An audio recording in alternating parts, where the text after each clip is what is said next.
김종배 시선 집중. 여러분 안녕하십니까, 김종배입니다. 대선 후보 간의 TV 토론 개최를 놓고 여야의 심경전이 벌어진 바가 있죠. 이런 가운데 유튜브 채널 3프로TV가 진행한 대선 후보 경제정책 인터뷰 영상의 조회수가 폭발적으로 증가해서 눈길을 끌었는데요. 자, 오늘 시선집중 토요일 코너 토닥토담에서는 사람들이 3프로TV에 쏠리게 된 현상, 그 원인을 좀 살펴보고 다양한 이야기가 오가는 공론장이 우리 사회에서 점차 사라지는 이유가 무엇인지 이 문제 짚어보는 시간 마련했습니다. 1월 8일 토요일 김종배의 시선집중, 광고 듣고 시작합니다.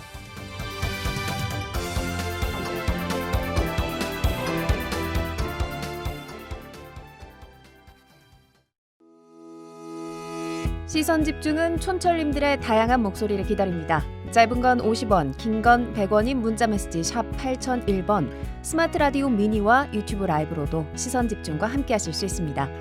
믿고 듣는 진품시사 김종배의 시선집중.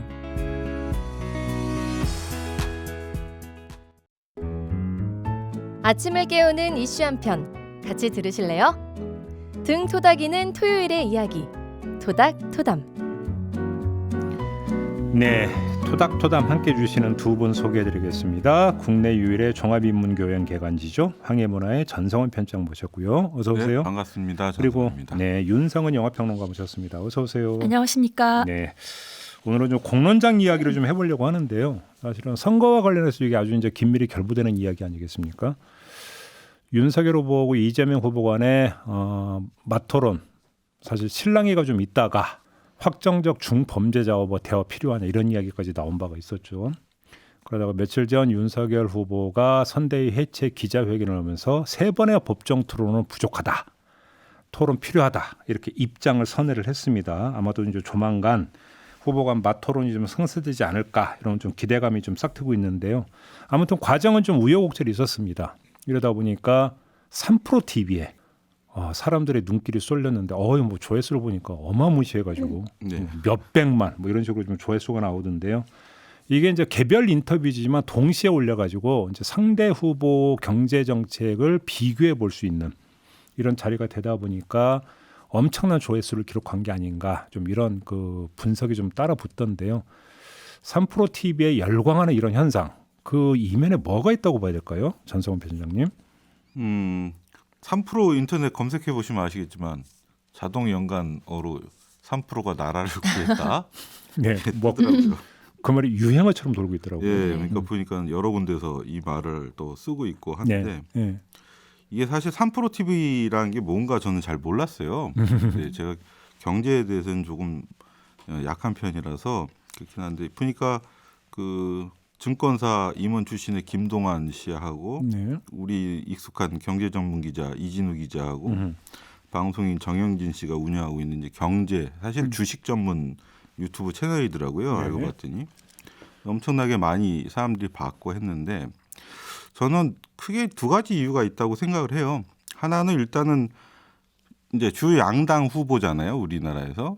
그런데 선출되고 나서 사실은 지금까지 두 분이 무슨 뭐 토론을 벌였거나 한 번도 없어요. 네, 그리고 이제 그 뭐 이렇게 비교해 볼 만한 어떤 기회가 없었다, 그러니까 토론이 없었다, 이런 것이 하나가 문제였던 것 같고, 또 두 번째는 지금까지 우리 이게 레거시 미디어라고 하는 지상파 방송이나 아니면 이제 신문 같은 데서 과연 이 후보들을 제대로 검증하는 어떤 정책이라든지 이런 것들 비교하는 것들이 제대로 깊이 있게 진행이 되었었던가 하는 그런 것들을 이번에 3프로TV가 대신해 주지 않았냐, 이런 요 대목은 지난주 언중요골에서도 그 얘기가 좀 잠깐 나온 바가 있는데, 네. 아니 인터뷰가 성사가 돼야 뭐를 하죠. 그렇죠. 이게 뭐 네. 이 참 아픔도 있긴 있습니다. 아무튼 그런데 우리 윤성원 평론가는 어떻게 보셨어요?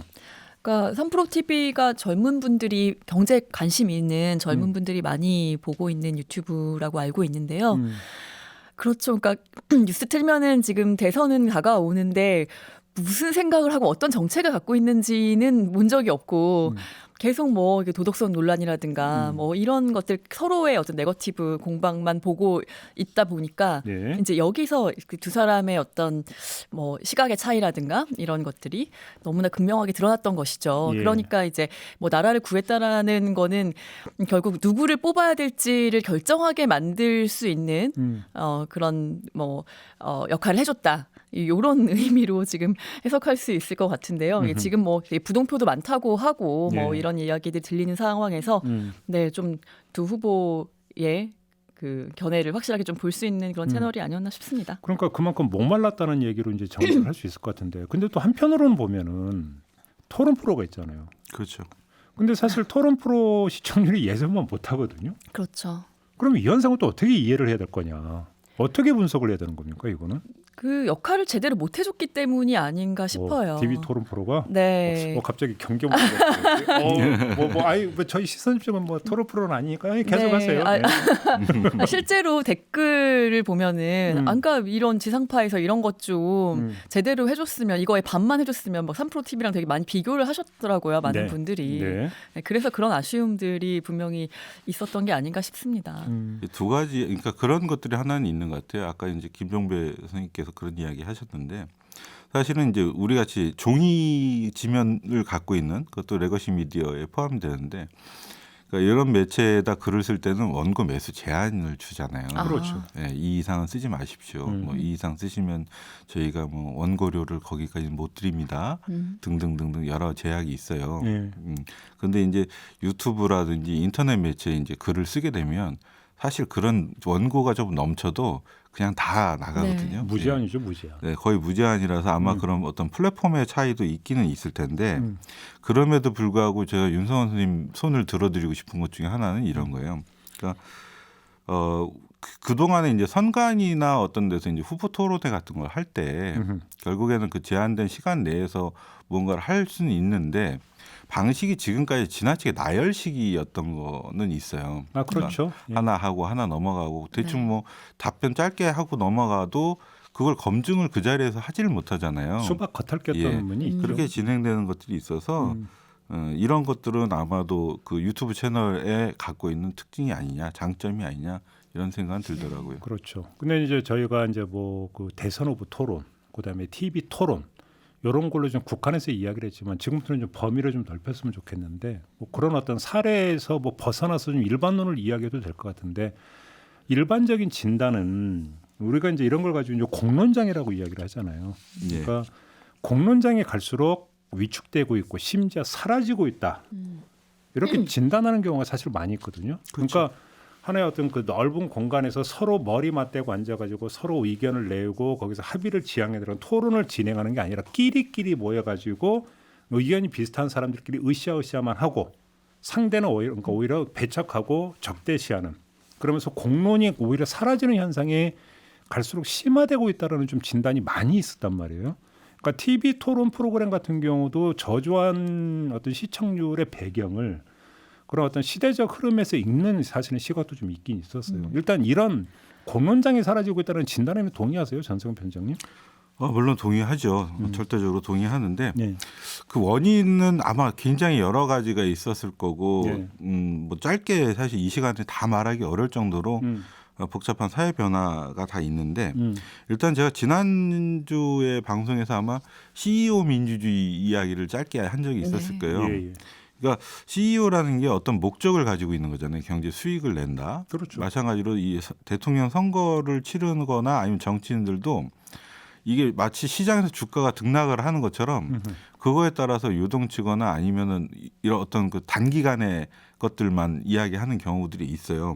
그러니까 그런 것들이 아마 탈진실 시대, 우리가 포스트 트루스라고 하는 그거의 한 현상이 아닐까 싶기도 한데 그러니까 얼마 전에 그 워싱턴 포스트 그 추산에 따르면은 트럼프가 대통령으로 재직하기 시작한 첫 해에 거짓말을 2,410가지를 했대요. 그걸 일일이 다 세본 거야. 어느 세월에 그걸 다 세고 있어요. 네, 그래서 하루 평균 5.9가지. 왜냐면 이분이 또 트위터를 열심히 하는 너무 분이라 열심히 하시죠.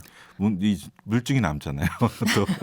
그러니까 아무튼 네. 그 일 있고 나서 이제 그 당시에 오바마 대통령 취임식하고 자기 취임식하고 비교해서 사람이 많다 적다 이런 얘기 하면서 나왔던 얘기 중에 하나가 대안적 사실이다. 그런 이거는, 얘기 했었죠. 그런 얘기 하면서 이게 이제 탈진실 시대다라고 했는데, 그러니까는 공론이라는 것은 어찌 보면은 서로 찬반이 치열하게 경합을 벌이면서 합의를 못 이루더라도 서로 그래도 저 사람이 갖고 있는 생각이 이런 것이구나라는 걸 알 수 있게 하는 과정이기도 하거든요. 그렇죠. 그리고 태도이기도 하고. 근데 지금은 그것이 중요하지 않은 시대가 되어버렸어요. 무조건 그러니까 마치 그 CEO가 주식 대박을 내주는 것이 가장 중요한 어떤 목적이 돼버린 것처럼 이 정치나 아니면 이 정치를 바라보는 유권자, 그러니까 시민들이죠. 들도 그 무조건 승리 이것만을 하다 보니까 우리가 이제 검증이나 이런 걸 충분히 보지 못하고, 그러니까 예를 들면 뭐 지금은 이제 그 총괄 선대위에서 나가신 김종인 예. 의원께서 예. 3프로 TV 보고 자기가 놀랬다. 사실 그런 이야기는 어찌 보면 무책임한 이야기거든요. 그 전에 검증을 하셨어야죠. 네. 근데 그걸 그걸 보고를 나중에 못 받았대죠. 보고가 아니라 그러면 총괄 선대위원장은 왜 맡으셨습니까? 그런 거 없이 그러면 같은 배를 타실 수 있어요? 그게 아무튼 한 나라의 네. 대통령을 약간 뽑고 면피하려는 나는 늦게 와서야 이제야 알았다라는 식으로 얘기하시면 안 되죠. 저 한 가지 이 부분에 대해서 그 원인을 좀 생각을 해봤는데요. 저희가 보니까 공론장이 사라지고 있는 이유가 지금은 그 디지털 미디어 시대에 선택적으로 지식과 그 정보를 받아들이는 데 너무 익숙한 거예요. 그러니까 예전에 보면은 지면을 우리가 신문 일간지를 구독하면 어릴 때는 거기에 이제 어떤 그 하나의 주제를 놓고 그 양쪽에서 이렇게 자연스럽게 논쟁을 벌일 수 있게 논객들이 있었죠, 정말. 예, 유명한 논객들이 있었고 그런 것들을 같이 읽으면서 양쪽의 의견을 입장차를 볼 수 있는 그런 기회들이 있었다면 지금은 내가 편하고 내가 좋고 나에게 껄끄럽지 않은 그런 지식과 정보를 받아들이는데 너무 익숙하고 검색해서 읽잖아요, 기사를. 그 얘기는 결국에는 뭐 나의 입장에 유리하거나 아니면 나의 뭐 정치적인 견해나 뭐 경제의 어떤 정책이나 이런 것들, 이 내가 추구하는 것들만 이렇게 받아들이게 되다 보니까 공론장이 점점 사라지는 건데, 그러니까 저희가 예전에 뭐 알고리즘 얘기도 조금 했었잖아요. 그러니까 항상 이제 또 내가 읽는 기사들 그러면 다 모든 사람들이 나처럼 생각하는 것처럼 또 그런 식으로 알고리즘이 계속 생겨나서 똑같은 기사를 읽게 되고 뭐 이런 부분들도 분명히 있지 않나 싶습니다. 그러니까요. 지금 뭐 탈진실 이제 개념도 나오고 있는데, 사실 탈진실이라는 개념이 객관적 사실보다는 자신의 신념이나 감정을 우선시하면서 뭔가를 판단을 하고 그 상태로 이제 여론 시장에 뛰어드는 걸 이제 그 이야기를 하는데, 근데 엄밀히 따져보면 그래서 탈진실의 어떤 하나의 어떤 나타나고 있는 행위 현상으로서 이제 확증 편향 이런 이야기를 좀 많이 하잖아요. 근데 가만히 따져보면 옛날에는 인류가 되게 이성적이었는데 최근 들어서 그러면 탈진실 이런 본능에 갑자기 주입 이식이 된 거냐? 그건 아닐 거란 말이죠. 어찌 본다면 확증 편향이라고 하는 어떤 심리학적 용어에도 인간의 어떤 일반적인 어떤 사고 패턴으로 이야기를 한다면 이거는 항상 나타났다라고 봐야 되는 게 아마 맞을 것 같아요. 근데 이게 이제 탈진실이라고 하는 개념이 옥스포드 사전에 올라간 게 2016년인가 아마 그럴 텐데, 왜 최근에 와서 특히 조명되고 문제시되는가? 이 시대적 배경이 더 중요한 문제인 것 같은데, 그런 점에서 놓고 보면 이런 게 있는 것 같아요. SNS 시대라고 하는 거고 탈진실 현상은 긴밀히 결부되어 있는. 그렇죠. 왜 그러냐면 SNS라고 하는 게 말 그대로 동질 집단을 묶어내는 중요한 매개거든요. SNS가 없을 때는 사실은 동질 집단이 한데 어울리는 사회적 매개 공간이 없었죠. 예를 들어서 뭐 인터넷 카페라고 하는 것이지만 인터넷 카페라고 하는 게 동질 집단만 모이는 현상은 아니었었어요. 그 이전에 인터넷 그 안에서는 굉장히 활발하게 엄청나게 토론이 이루어졌죠. 됐었죠, 예. 오히려. 근데 SNS 시대가 되면서 이제는 인터넷 카페도 특정 성향으로 경도되어 버리는 현상들이 나타나는. 그러니까 뭐냐면 끼리끼리 어울릴 수 있는 공간이 만들어지다 보니까 이 현상이 그러니까 더 강화되고 부추겨지는 이런 어떤 시대적 환경이 이제 그 강하게 작동하고 있는 게 아닌가. 이렇게 봐야 되는 거고, 이렇게 되다 보니까 여기서 끼리끼리 어울리다 보면 어떤 본성이 다시 일깨워지냐면 이른바 부족주의라고 하는 정책 부족주의라고 그렇죠. 하는. 그러니까 쉽게 말하면 이제 부족 마을이 형성이 되는 거죠. 촌락이 형성이 되다 보니까 SNS라고 하는 촌락이 형성되다 보니까 다른 견해를 가지고 있는 타 부족을 적대시하는. 적대시하다 보면 공론이 성립이 될 수가 없는 거죠. 이때는 공론이 아니라 뭐가 이루어지는 겁니까? 공격이 이루어지는 거예요. 네. 그러니까 이게 그 68혁명, 그러니까 프랑스에서 1968년에 일어났던 68혁명에 이제 어떤 철학적 배경을 제시했다고 하는 사람 중에 하나가 기 드보르라는 사람이 있잖아요. 네, 있죠. 이 양반이 얘기한 것 중에 이제 그 유명한 책이 스펙타클의 사회인데 이때는 인터넷 소셜 미디어가 없을 때야, 그죠? 매스 미디어, 레거시 그렇죠. 미디어가 전성기를 누릴 때인데 뭐라고 이야기를 했냐면, 그러니까 어떤 흥행은 사실은 고립된 사람들끼리만 모이게 한다는 거야. 이걸 뭐 정치적 사일로라고도 하고, 예. 이제 말씀하신 필터 버블이나 무슨 뭐 그런 것들인데, 그러니까 그런데 이렇게 해서 사람들이 모였어요. 소셜 미디어라는 공간에 많이 모였는데 이 사람들은 고립된 채로 모인다는 거예요. 사실은. 그러니까 각자 우리가 소셜 미디어를 하고 있지만 소셜 미디어가 나만의 방이잖아요. 나만의 방에서 내가 원하는 모습만 보면서 내가 원하는 사람들하고만 내가 원하는 이야기를 하고 있는 거죠. 그렇죠. 그러니까 고립되어 있는 거죠. 서로 어떤 공부라든지 교육이라는 것도 내가 모르는 이야기를 하는 사람에게서 배우는 거고, 내가 경험하지 않은 사람에게서 경험을 하는 거고, 나와 생각이 다른 사람에게서 새로운 것을 배우는 거잖아요. 근데 지금은 그러고 싶어 하지도 않고 그렇게 하지도 않는 시대가 된 거죠. 그리고 그것이 보다 강화된 시대가 된 거예요. 그러니까 그 정치적 부족주의라고 하는 개념이 사실은 이제 두 가지 용어로 쓰이더라고요. 하나는 부족 안과 부족 밖. 네. 그래서 우리와 그들로 나눠서 어떤 적대시하는, 그러니까 배척. 이 양상이 하나가 또 있고, 또 한 가지는 뭐냐면 옛날에는 이제 거대 담론의 지배가 진보 대 보수, 좌파 대 우파, 뭐 그러니까 빈자 대 부자, 이런 식으로 그러니까 거대 이분법으로 사회가 나눠질, 쪼개지는 것처럼 생각을 했는데, 정치적 부족주의라고 하는 개념을 또 어떤 식으로 쓰고 있냐면, 한 사회가 그런 식으로 양분되는 건 아니다. 오히려 갈갈이 찢겨진다라는 거죠. 그러니까 갈갈이, 그러니까 최근에 이제 정체성의 정치가 그렇죠. 갖고 온 하나의 위기라는 말들이 많고요. 그렇죠. 학자들도 이거에 대해서 연구하고 새로운 이제 반성이랄까 이런 것들이 최근에 등장하고 있죠. 그렇죠. 그래서 이제 그거를 이제 옛날에 그 이제 분석들, 뭐 보수 대 진보, 좌대 우라고 하는 분석틀만 가지고 분석하면 이게 분석이 안 된다. 네.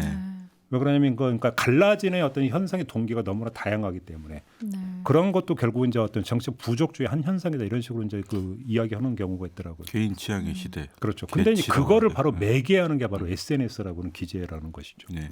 이게 되면서 이제 본격적으로 이 현상이 나타나고 있고, 이러다 보니까 공론이라고 하는 현상이 갈수록 쪼그라들고 있는 거 아니냐, 이런 이야기가 좀. 공론이라고 하는 게 성립이 되기 위해서 일단 뭐가 성립이 되냐면 공통의 관심사가 성립이 돼야 공론이 형성이 되는 거잖아요.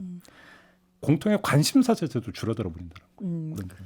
그리고 일단은 인터넷이 처음 이제 도입되고 디지털 미디어 시대가 됐을 때 이게 익명성에 숨어서 이제 공격적인 뭐 키보드 워리어라고도 했었고, 네. 네, 그런 이제 성향의 댓글들이 많이 달렸고, 지금은 물론 이제 다 자기 이름을 걸어야 되긴 하지만 그럼에도 불구하고 그 말씀하신 부분이랑 플러스 어떤 상대방에 대한 존중이라든가 남의 의견을 들으려고 하는 그런 자세조차도 지금은 많이 사라진 것 같아요, 예전에 비해서. 바로 그 점이죠. 그러니까 이제 그 공론이 줄어들다 보니까 공론의 태도 자체도 쇠퇴해버리는 이런 현상들이 빚어지고 있는 것 같은데요. 바로 이제 이 지점에서 우리 윤상원 평론가께서 이제 그 픽해 보신 영어 관련해서 좀 이야기를 하면서 이야기를 하다 보면 좀 더 풍성하게 이야기를 좀 할 수 있을 것 같긴 한데, 그 전에 들어야 될 게 있습니다. 네, 그 전에 들어야 될 게 있기 때문에 먼저 그거부터 듣고 뭘까요? 영화 이야기를 아직도 적응이 안 되셨어요?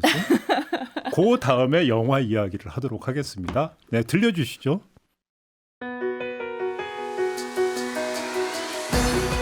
함께 가야 할 길을 묻습니다.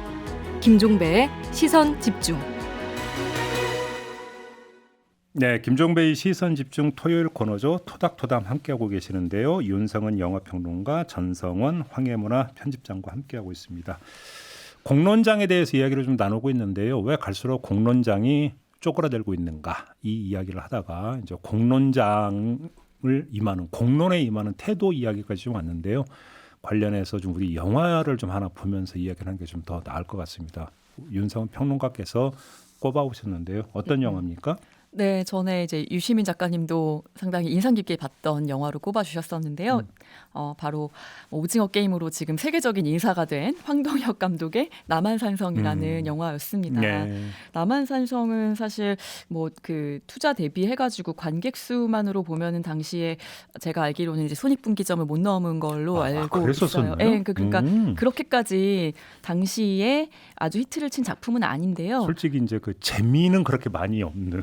조금 뭐 이게 어떤 스펙터클한 전쟁 영화라고 생각하시면 그렇죠. 은실망한 분들이 있었겠죠. 오락적 요소가 별로 없는 네. 되게 진중한 굉장히 영화. 재밌게 봤는데 네. 그 레거시 미디어의 토론하고 비슷한 거 아니에요? 그러니까 네, 그러니까 뭐냐면 맞습니다. 네. 재미를 느끼는 오락적인 파트가 요소가 다른 것 별로 같아요. 없어요. 네. 그러니까 전투가 한 번 나오긴 하는데 네. 잠깐 나오고 넘어가고. 네. 그러니까 정적인 영화죠. 되게 그렇죠. 예, 정적인 아주 정적인 영화고 음. 그래서 뭐 썰전이냐 설전이냐 뭐 막 이렇게 얘기를 하는데 그렇죠. 그러니까 결국 혀로 서로의 그 주장을 이야기하면서 오히려 그 조정 내부에서 그 대립하는 그런 이야기들이 굉장히 많은 그 분량을 차지하거든요. 주전론과 주화론 해가지고. 네, 그렇습니다. 최명길과 김상원. 예. 네, 이제 맞서 싸워야 된다. 지금 병자호란 당시에 그렇죠. 네, 그런 이제 입장과 그래도 삶을 위해서 일단 살아야지 뭘 해보지 않겠느냐. 일단 목숨을 부지하는 게 먼저니까 일단은 숙이고 나가자. 네, 그런 어떤 두 가지의 대립되는 입장이 있는데 근데 일단은 그 배우들이 너무 훌륭해서요. 몰입해서 보다 보면은 각자의 그 입장에 다 너무 공감이 되고 너무 연기를 잘해. 네. 그러니까. 그 연기를 이병헌 씨랑 김윤석 씨가 이제 그 역할을 각각 이렇게 맡았는데 저는 이병헌 씨가 얘기할 때는 그 큰 눈에 이렇게 그렁그렁 눈물이 맺히면서 충심을 다해 말하잖아요. 그러면 같이 정말 울고 싶을 정도로 저 심정이 어땠을까. 그러니까 바로 그 지점인데 네. 뭔가 최명길 되게 답답함을 넘어서 답답한 그 다음에 뭔가 서글퍼지는 듯한 그런 느낌을. 그러니까 저는 이 영화를 다시 또 이제 보면서 이게 지금 맞고 그때는 틀린 건가? 그때는 맞고 지금은 틀린 건가? 약간 이런 생각 계속 뒤집어 보면서 하게 돼요. 그러니까 그때의 어떤 대신들이라면 사실은 최명길보다는 김상원 쪽이죠. 왜냐하면 대의 명분이 너무나 중요했던 시대잖아요.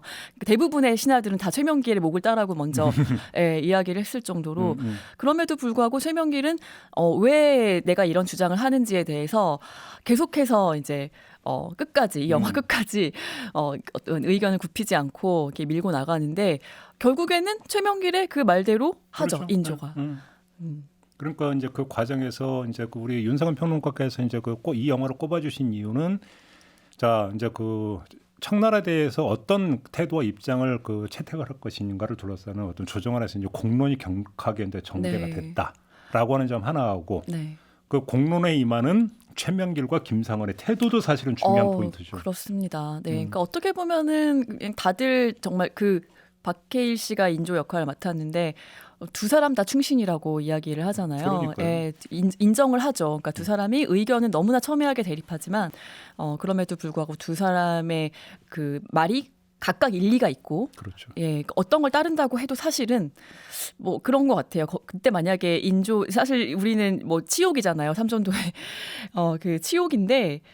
만약에 이렇게 하지 않았다면은 우리나라가 지금까지 있었을까? 만약 정말 전쟁을 해서 맞서 싸웠으면은 이런 생각도 하게 되니까 결과론적인 얘기일 수도 있지만요. 그러니까 사실은 이 영화에서 건져 올려야 될 것은 따지고 보면 공론이 진행이 되지만 합의는 보지를 못한 거잖아요, 사실. 네. 그렇죠. 합의는 그러니까 그 양쪽이 합의를 도출하지는 못했죠. 다만 하나가 채택되고 하나가 배척이 됐을 뿐이죠. 결과적으로는. 네. 그렇죠? 저는 그거 한마디로 이렇게 얘기할 수 있을 것 같아요. 그러니까 공론에 있어서 합의를 도출하는 것이 필수냐. 그러니까 지금 아까 이제 윤성원 선생님이 잠깐 그런 얘기 하셨지만 자 주전론과 주화론 역사에 많이 일은 없지만 역사를 공부하는 이유 중에 하나는 만약에 내가 또는 이제 그 역사 반복대에서 비슷한 과정이 오잖아요. 그랬을 때 우리가 이걸 똑같은 상황에 처했으면 어떻게 할 것이냐 이걸 하기 위해서 하는 건데 사실은 역사나 철학에서 딜레마라는 게 있잖아요. 네. 무엇을 선택하더라도 반드시 옳은 것이 아니고 무엇을 선택하더라도 반드시 틀린 것은 아닌 상황인 거예요. 이 상황이. 김상원의 입장에서도 절대적으로 중요한 그리고 이 어떤 우리가 지켜야 할 소중한 가치를 잃어버린 상태에서 과연 살아남는 것이 무슨 의미가 있겠느냐라고 하는 것도 중요한 어떤 주장인 거고 우리가 그 살아남는 것보다 더한 가치가 어디 있느냐, 백성을 살려야 될 것 아니냐. 지금 그러니까 이 사회의 지배계층이 잠시 그 머리를 굽히는 것이 무엇이 대단하냐 하는 최명길의 입장도 역시 소중한 거죠. 근데 저는 이걸 한마디로 이렇게 이야기할 것 같아요. 정말 치열하게 사랑했다면 헤어져도 후회가 남지 않는 법이잖아요. 왜 또 갑자기 연애학으로 가? 그러니까 이 주전론과 주화론이 예. 정말 서로의 이 두 사람이 아낌없이 서로의 모든 것을 보여주는 토론을 벌였고 서로에 대해서 존경심을 품었어요. 그리고 서로를 인정하고 실제 역사에서도 두 사람이 주고받은 시가 있거든요. 네, 네. 그러니까 그런 것을 보면 우리가 공론장에서 결국에 최종적으로는 어떠한 선택을 하더라도 그러니까 이와 같이 아낌없이 서로 토론하고 아낌없이 서로에게 사랑을 보여준다면 진심을 보여준다면 그것이 바로 공론장의 의미가 아니냐 이렇게 그러니까 일단 정리할 이렇게 수 봐야죠. 있다는 공론이 성립되는 이유는 이 세상에 완벽한 완벽한 진실을 담은 주장이 하나 있고 완벽한 허위의 주장이 하나가 있는 게 아니라는 거죠. 그렇죠. 공론이 성립이 되는 이유는 뭐냐면 다 저마다의 정당성과 합리성을 갖고 있으면서도 또 저마다의 빈 구멍이 있기 때문에 거기서 공론이 형성이 된다는 이야기를 하는 거거든요. 그리고 그걸 서로 메꿔주는 과정에서 바로 합의가 나올 수도 있는 바로 거고요. 그거죠. 공론의 과정이라고 하는 것이 거기서 합리적이고 정당한 부분들은 받아들여지고 안 된 부분들이 상호 침투하면서 보완되는 과정. 이것이 결국은 공론의 과정이다. 이렇게 이야기하는 건데 영화 속에서 주전론과 주화론은 다 저 나름의 정당성을 가지고 있는 거죠. 그러니까 저 나름의 정당성을 가지고 있기 때문에 그렇게 완강하고 확신에 찬 대립으로 그러니까 이어지는 것 아니겠습니까? 그렇죠. 영화적인 얘기를 조금 하자면은 이 영화에서 그 김상원과 최명길을 잡을 때 두 사람의 투샷이라든가 이런 걸 잡을 때 사실 두 배우가 뭐 체격의 차이도 있을 수 있고 키의 차이도 있을 수 있고 하잖아요. 네. 근데 굉장히 대등하게 다 잡아요. 모든 부분에 있어서. 그러니까 카메라 네, 비율이라든가 오. 이런 야, 것들을 역시 영화 평론가시구나. 네, 그렇게 그러니까 참 감독이 이제 이 영화를 만든 어떤 의도가 있었을 거 아닙니까? 그리고 그렇겠죠. 이제 뭐 원작이 있기 때문에 김훈 작가님이 쓰신 이유가 있을 텐데 사실 우리나라로서는 그러니까 이 영화가 안 된 이유를 이제 CJ 관계자는 이렇게 얘기하더라고요. 진 전쟁을 누가 만드냐는 거예요, 영화로. 누가 보고 싶어 하겠냐는 거예요, 사실. 네. 그런 부분들이 분명히 이제 정서적으로 안 맞았을 수 있다. 고래에서 그런 얘기를 비틀어서 했거든요. 만든 영화가 있잖아요. 그러니까 네. 병자호란 전문 배우이신 박해일 씨가 주연했던 최종병기 활도 네. 그거는 전쟁에서는 졌지만 전투에서는 이긴. 네, 맞습니다. 그렇죠? 네, 기억하시는군요. 그럼요. 너무 재밌게 네. 예, 만든 영화인데요. 그렇죠. 네, 근데 그렇기 두 편의 때문에 영화가 보여주는 것 중에 하나는 국가의 실패예요. 그럼요. 예, 국가의 실패고 각자 도생하는 그건데 그러니까 공론이 왜 사라지고 끼리끼리 이렇게 가느냐. 공론이라는 게 사실 아까도 우리 김종민 선생님이 얘기를 했지만 공론이라는 게 이제 주화론과 주전론처럼 양쪽에 전장에 꽂힌 깃발이란 말이에요. 스탠다드. 근데 한국에서 이 스탠다드 어떤 그 입장을 세우는 입론을 만들어내는 사람들이 자기 모순적인 행동을 보일 때가 굉장히 많아요. 자기가 주장하는 보수의 가치를 진실하게 정말 지켜가고 있고 이것이 우리가 인정할 수 있는 그와 같은 보수냐가 반대로 진보는 진보의 가치를 제대로 지키고 있고 제대로 그걸 잘 하고 있느냐 했을 때 그러니까 내적으로 논리적 모순이 발생하는데도 불구하고 이 사람들이 그거를 뻔뻔하게 나는 그래도 진보야, 나는 그래도 보수야라는 이건 그냥 그리고는 사람들에게 각자의 진영 논리 너네 어차피 선택할 게 우리 둘 중에 하나잖아. 이런 식으로 강제하는 그렇죠. 중이기 때문에 공론이 사라지고 있기도 하죠. 그러니까 지금 공론을 대하는 태도에 있어서 그러니까 완벽한 진리의 담지자는 없다라고 하는 겸손한 태도가 일단 중요하다는 부분도 하나 있지만 놓칠 수 없는 게 이건 역사적 사실을 좀 대입을 해야 될 것 같은데요. 사실은 인조 반정으로 인조가 왕이 되는 거잖아요. 광해군을 몰아내고 이제 광해군 정권은 북인 정권이었거든요. 사색당패에서 이야기하는. 그렇죠. 그 북인 정권의 광해군을 몰아내고 인조 반정을 성공시킨 세력이 서인 세력이고 최명길과 김상은 모두 서인에 있었어요. 사실은. 네. 둘 다 정치적 족보는 같은 족보였거든요. 그렇죠. 서인에서 이제 최명길로 대표되는 주화론자와 김상원으로 대표되는 주전론자가 이제 갈라졌던 거죠. 네. 그러니까 뭐냐면 뿌리가 동질 집단이라는 거예요. 어찌 본다면 이런 어떤 실체적인 어떤 동일성이 있기 때문에 상호 존중하는, 다시 말해서 바로 어떤 적대시하고 배척하는 게 아니라 상호 존중하면서 효의 전쟁으로 한정이 됐던 이런 배경이 있을 수 있다. 요즘도 좀 놓칠 수는 없는 거거든요. 문제는 여기서 교류가 이루어지지 않은 상태에서는 적대시로 어떤 내몰아지는 부분들은 훨씬 더 강화가 되는 거고. 근데 같은 서인의 뿌리를 두고 있기 때문에 그것이 제어될 수 있고 조절될 수 있다는 점도 사실은 놓칠 수 없는 부분 아니겠습니까? 그 스포츠맨십 같은 건데요, 일종의. 그러니까 링에서는 정말 치열하게 싸우지만 내려와서 혹은 경기가 끝났을 때 서로 끌어안고 부둥켜안고 정말 등을 두들겨주는 이런 모습들이 있잖아요. 예. 저는 정치도 비슷해야 된다고 생각을 하거든요. 그게 무슨 뭐 어떤 학연이나 뭐 지연이나 혈연이나 이런 관계가 아니라 서로 정말 보여줄 걸 다 보여주고 나서 서로의 진심을 이해하는 과정 이런 것들이 필요한데 이건 뭐 상대방을 완전히 범죄자 내지는 서로 아주 무능한 사람, 문외야 뭐 이런 식으로 가져서는 그 뒤에 어떻게 서로 끌어안기도 힘들 것 같아요. 그러니까 오히려 아이러니한 게 뭐냐면 훨씬 어떤 소통의 수단이 훨씬 많아지고 훨씬 발달되어 있음에도 불구하고 소통은 오히려 더 줄어들어 버리는. 왜 그러냐면 소통의 가장 그 원초적인 형태였던 스킨십이라고 해야 될까요? 이것이 안 되는 거잖아요. 오히려 이제 소통의 어떤 수단에 의지하다 보니까 스킨십이라고 하는 것이 갈수록 줄어들다 보니까 뭐가 없냐면 인간에 대한 이해가 없는 거죠. 인간에 대한 이해는 갈수록 줄어들고 다만 상대의 주장에 대한 어떤 날선 시각만 과잉 발달되다 보니까 오히려 적대시하는 부분들이 더 커져버린다. 이런 건데 그러니까 최명길과 김성원의 관계라고 하는 것에서 우리가 이제 그 발견할 수 있는 게 그게 아니라는 거죠. 상대에 대한 인간적 이해. 이게 깔렸을 때 사실은 격조 있는 공론이 형성이 될 수 있고 거기서 상대를 존중하는 태도가 나올 수 있다는 거죠. 그러니까 그렇기 때문에 서로에 대한 어떤 인신공격이라는 게 없잖아요. 그러니까요. 각자 그냥 주장, 내가 왜 이런 주장을 하는지에 대한 그 근거만 될 뿐이지 아무리 흥분해도 절대로 저 사람이 왜 저 사람에 대한 어떤 인간적인 공격을 하지 않는 거 그게 이제 중요한 부분인데 제가 아까 이제 그 말씀드리려고 했던 부분이 사실은 이 토론이라는 거는 이들 토론이라는 건 결정을 하나를 해야 돼요. 그러니까 토의가 아니라 어떤 합리적인 결론에 도달할 수 있는 게 아니라 두 가지 중에 하나를 선택해야 되는 것이고 어떻게 보면 저는 대선 후보들의 토론도 이제 시청자들의 입장에서는 보는 사람들 입장에서는 우리 어떤 사람을 하나를 선택해야 돼요. 중간을 선택할 수는 없잖아요. 그 대선 그 대통령으로 그렇기 때문에 그 어떤 갈등이 있는 것인데 저는 결국에는 이 감독도 하나의 이 영화를 만들어 가면서 맨 마지막에 하나의 선택을 할 수밖에 없었거든요. 네, 그랬을 때 저는 두 분께도 사실은 여쭤보고 싶어요. 만약에 두 분이 그 시대에 살았더라면은 어떤 입장이었을지를 되게 궁금한데 왜냐하면 그거 입장 표명을 하는 게 어떻게 보면 저는 되게 중요하다고 생각해요. 이런 지금 시대를 살아가는 데 있어서도. 근데 보면은 이제 감독 같은 경우는 이 영화의 마지막은 결국에는 살아남은 사람들의 이야기거든요. 역사가 이제 또 흘러간다라는 걸 봄이 오고 네. 그 이제 꼬마가 보여지고 연날리러 가고 이제 또 대장장이는 또 자기의 일을 계속 할 수 있는 만약에 그 정말 굴욕적이었지만 치욕적이지만 우리의 역사의 치욕이지만 그렇게 조아리지 않았다면은 그 뒤는 어떻게 결말이 났을까에 대해서 좀 이제 생각을 해보게 되는 거죠. What if죠.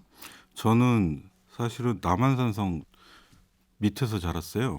고향이 거기신가요? 고향은 원래는 북한산 자락에서 태어나서 성장하기를 남한산 자락에서 남북으로 오가셨군요. 네, 그래서 그 남한산성 그러니까 군대 다녀오신 분들은 남한산성 갈래 이게 무슨 의미인지 잘 알지만 네. 그런 뜻으로 예.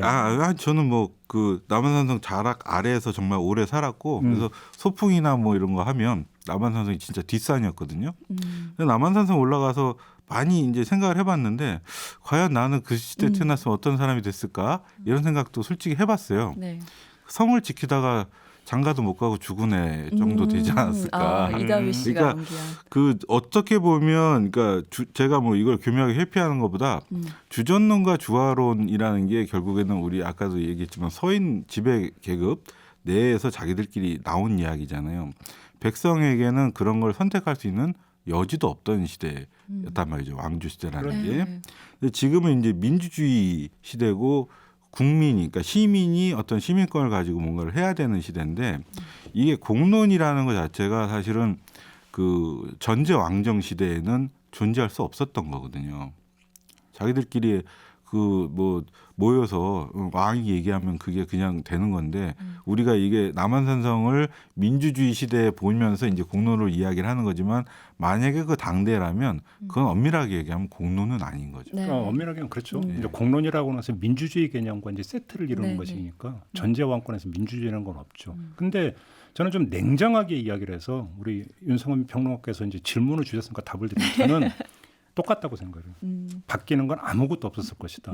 왜 그러냐면 아주 그러니까 이 얘기는 또 돌팔매 맞을지 모르지만 네. 주전론이 채택이 됐다고 해서 그런 거 이겼겠느냐? 아니라는 것이죠. 자, 그러면 주화론이 채택이 되어 가지고 결국은 3전도까지 이제 나갔는데 그래서 그러면 조선민중의 피해는 줄었는가? 50만이 끌려갔거든요. 네, 병작으로 한때. 네.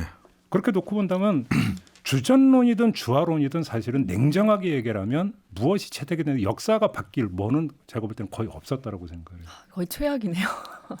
뭐 저는 여기서 박해일 씨가 연결을 제일 잘했다고 개인적으로는 생각하는데 인조가 준비할 수 있는 시간이 굉장히 많았어요. 그러니까 입으로는 계속해서 청나라를 자극하고 명나라에 대한 충성을 이야기를 해요. 그게 대의명분상은 맞는데 그렇다면 청과 맞대응할 수 있는 어떤 힘을 준비할 수 있는 시간 동안에 준비를 하고 최소한 뭐를 좀 했어야 되는데 그런 것들이 거의 없었던 거죠. 뭐 이거는 뭐 그거하고 상관이 없는 얘기인데 저는 결국에 그러니까 민주주의 시대에서 이 공론에 가장 책임 있는 주체는 시민이라고 생각을 하거든요. 그러니까 공론이 제대로 형성이 안 되는 이유 가장 큰 잘못은 시민에게 있고 그 다음에 잘못은 레거시 미디어에게 있다라고 저는 개인적으로 생각합니다. 저는 개인적으로 그 영화에서 주인공은 김상은도 아니고 최명길도 아니라고 생각해요. 날쌔라고 저는 생각을 하는데 네. 사실은 그 대치 국면에서 행동을 했던 사람은 날쌔밖에 없어요. 엄밀하게 네. 따져보면. 그다음에 그 주전론자냐 주화론자냐가 중요한 게 아니라 조선 민중의 입장에서 네. 뭐 명을 섬기든 청을 섬기든 그게 우리 먹고 사는 거 그렇죠. 무슨 상관이 있느냐라는 그런 대사가 말을 하죠. 나오잖아요. 네. 저는 그게 사실은 가장 중요한 부분이었다고 생각하거든요. 그러니까 남한 선생에는 화자가 2명이 있는 게 아니라 3명이 있는 거죠. 왜냐하면 날쌔라고 하는 화자가 있고 날쌔라고 하는 화자가 이야기를 할 때 근데 문제는 조금 전에 공론이 아니었다는 얘기를 하는데 그건 뭐냐면 임금이 결국은 뭐 결정하는 거다 이런 측면도 있지만 공론에 들어갔어야 되는 날쌔의 이야기는 그 어디에서도 조정의 회의 과정에서 반영이 안 되죠. 그런 점에서 놓고 전 공론이 아닌 거죠. 맞아요. 그런 면에서도. 저는 오히려 그 진짜 주인공은 날쌔이다. 근데 그게 전혀 수용이 안 되는 과정에 참여되지 않는. 그 배우가 너무 잘생겨서 차마 그러게. 날쌔 제가 볼 때는 입장이라고 말 못하겠어요.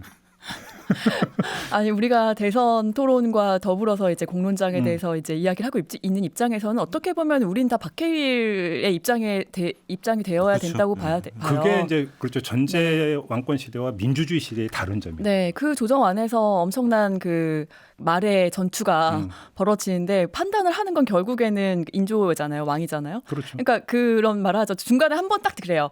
먼저 물어봐요. 내가 어떻게 했으면 좋겠냐고 하니까 당신의 나라니까 당신이 마음대로 해라 이렇게 얘기해요. 그렇죠. 예, 송영창 씨가 그랬더니 바로 화를 내죠.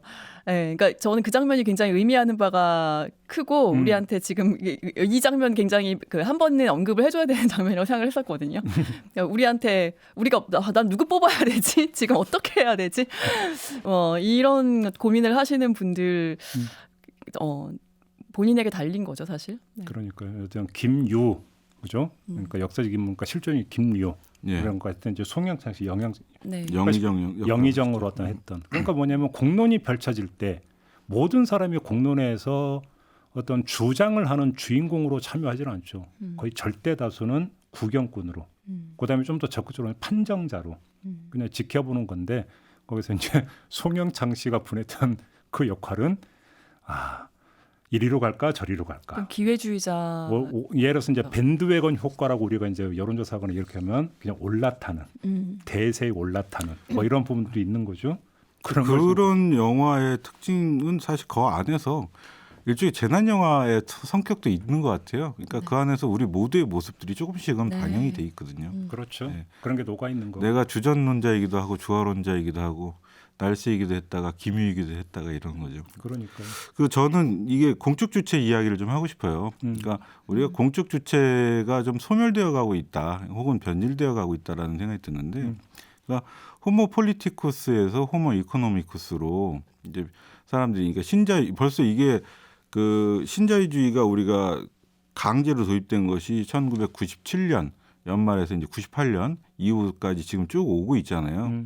그러니까 거의 한 세대가 되는 동안에 경과하면서 원래 우리 사회에 있었던 어떤 뭐 능력주의라든지 아니면은 어떤 자기 개발의 담론 같은 것들이 굉장히 강화돼서 되었었는데 작년에 제가 뉴스 좀 듣고 가장 큰 충격받은 것 중에 하나가 우리나라에서 주식 투자하는 사람, 소액 투자자들이죠. 1,000만 명이 넘었다고 그래요. 예, 그리고 뭐 이더리움이니 비트코인이 이런 것들을 이제 공식적 비공식적으로 하는 사람들이 200만, 300만에 도달했거든요. 이런 사람들을 이르러서 하는 말이 이제 코인 좀비라고 하고 주식 좀비, 뭐 예전에 동학개미 예. 뭐 이런 얘기 있었는데, 그러니까 뭐냐면 거의 거기에 몰입이 돼 있어가지고, 그러니까 그 모든 것을 물론 이제 그건 중요하죠. 먹고 사는 문제는 가장 중요한 문제라고 저도 개인적으로 생각을 하지만.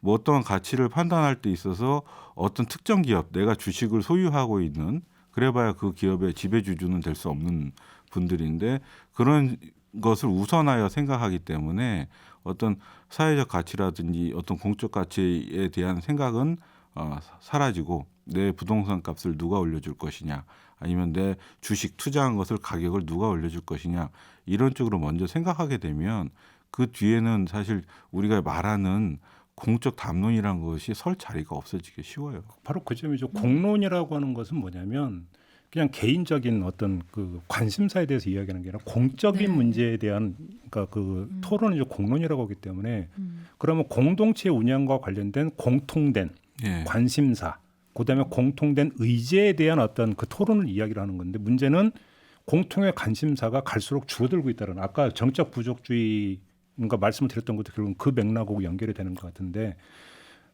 하나의 시민으로서, 그렇죠? 공동체를 구성하는 시민으로서 공통의 관심사에 대해서 관심을 갖고 참여해 들어가는 의무, 이것들이 갈수록 쇠퇴해 들어가면서 어느 사회학자가 그런 얘기를 했죠. 시민의 적은 개인이다.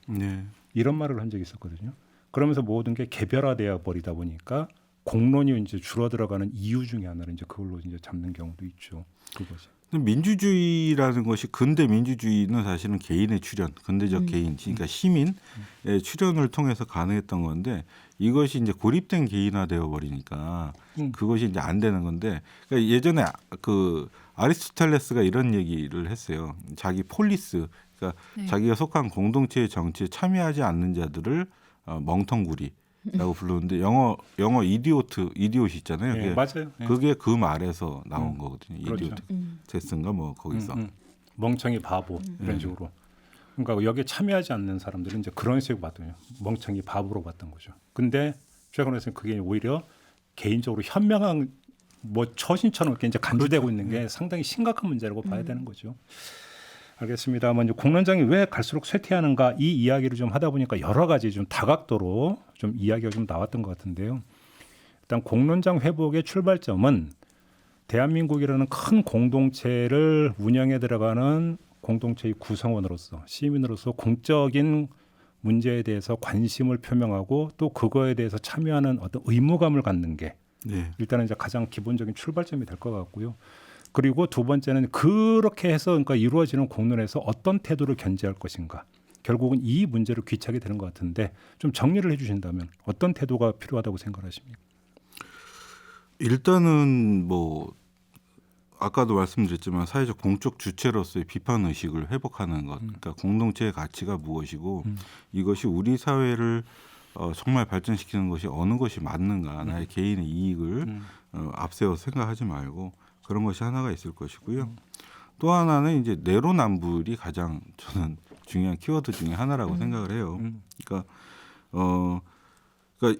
원래 이제 이번 정부 자체가 촛불 정부를 자임하면서 출범을 했고, 그런데 이후에 나타나는 여러 가지 문제들, 그러니까 정부의 고위 공직자들이 잇따라서 어떤 도덕성의 문제라든지 부동산 문제라든지 이런 걸로 이제 그 기대를 했던 사람들을 크게 실망을 시켰거든요.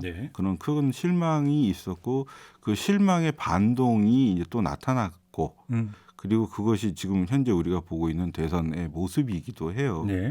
근데 이랬을 때 그 중요한 역할을 해야 되는 사람들은 저는 사실은 지식인과 언론인들이라고 생각을 하거든요. 근데 그동안에 우리 그 정치, 그러니까 선거를 앞두고 언론인들이 깃발을 뽑아서 네, 바로 어디로 이전해 버리고 정치에 바로 출마해 버리고 이런 형태가 되니까 우리가 이제 그 어떤 스탠다드 역할을 해줘야 되는 언론에 대한 신뢰도가 엄청 추락을 했죠. 네. 그러니까 저는 사실 그런 말 굉장히 싫어하는데 기레기라든지 이런 말들이 이게 마음대로 나올 정도가 되는 건 사회 신뢰가 굉장히 추락했다는 얘기거든요. 네. 이 신뢰를 회복하는 것이 무엇보다 중요하다는 생각이 듭니다. 그렇죠.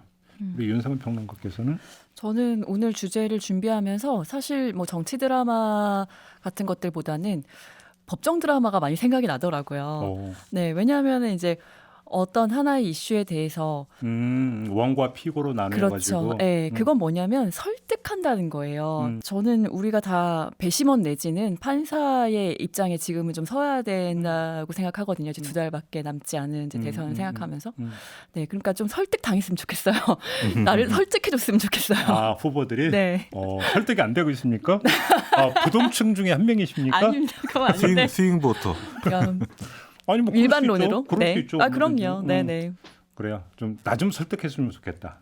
설득하려는 노력을 보여줬으면 좋겠습니다. 그렇죠. 그러니까 설득 당하려면 일단 비교부터 좀 해야 되는 거잖아요. 네. 후보를. 저 비교할 수 있는 기회를 제발 주십시오. 그러니까 비교할 이건 권리거든요. 유권자의 권리. 네. 왜 권리를 침해하는지 모르겠어요. 후보들이. 그렇지 않습니까? 아니 비교를 해야 뭐 옥석을 가리고 뭐를 하지. 이게 안 되고 있으니까 선거에서의 가장 기본이 지금 구현이 안 되고 있다라고 하는 점. 뭐 우리가 이제 큰 틀에서 공론장 이야기를 했는데 다시 이제 또 선거 이야기로 돌아가네요. 그런 점에서 뭔가 좀 약간 이상하다. 좀 이런 말씀을 좀 드려야 될 것 같은데요. 아무튼 공론이라고 하는 것이 얼마나 중요한가. 공론이라고 하는 것은 결국은 공동체를 운영에 들어가는 데서 중요한 의식의 어찌 보면 이게 그 혈관 같은 거죠. 이게 없으면 결국은 의견이 돌지를 않고 의견이 돌지 않으면 썩죠. 그러면 그 썩은 게 계속 전체로 퍼져나가는 것이 대단히 심각한 문제가 되는데 그런 인식을 가지고 좀 공론장을 좀 회복해야 되지 않을까 이런 생각을 하면서 오늘 토닥토담을 좀 마무리를 해야 될 것 같습니다. 지금까지 황해문화의 전성원 편집장 그다음에 윤성은 영화평론가 두 분과 함께했습니다. 두 분 고맙습니다. 감사합니다. 네, 고맙습니다. 네, 오늘 토닥토담 모두 마무리하고 저도 물러가겠습니다. 우리 애청자 여러분 평안한 주말 보내시기 바라고요. 저는 다음 주 월요일 아침에 다시 인사드리겠습니다. 고맙습니다.